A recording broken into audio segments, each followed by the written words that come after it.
Hey DMs of D&D TikTok. Are you looking to challenge your players who are always using Darkvision for their solution every time they're in a dark area, but you're sick and tired of throwing out magical darkness to challenge them? I think I have something for you to use. First, as I always like to say, D&D gives your players some really cool powers and skills to use, and we shouldn't punish our players for wanting to use those cool abilities.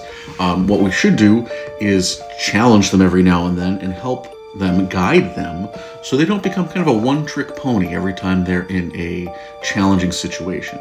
I've created an ancient, long-gone civilization known as the Tergar. You can use them as well, and please feel free to rename them and change them up a bit if you want. But the big thing about the Tergar is they were a subterranean civilization, and they have temples and cities underground all throughout the land. There is a specific way to introduce the Tergar to your players.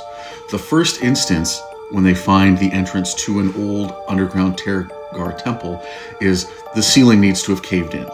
The stone wore away, daylight should be pouring in, so it is a well-lit area.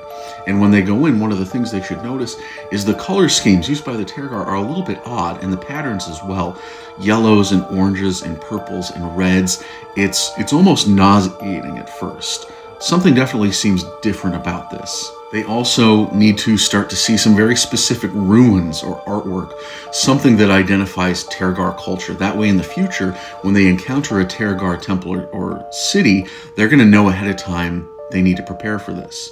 Because the first time they go into a Tergar temple and it's dark, there's going to be an interesting effect. Your players who have Darkvision, or at least are using it, are going to have to make some constitution checks. And if they fail, they're going to start to get sick, almost have a vertigo experience. See, the Tergar lived in fear of ancient creatures who lived in the dark. These ancient creatures also had something akin to Darkvision, and they learned if they used this color scheme in the dark, the effect on a Darkvision user would be something just like that. Of course, humans and other races without Darkvision are fine, but now we have a whole new importance on carrying torches and lanterns and maybe even hiring someone to carry a torch for your party.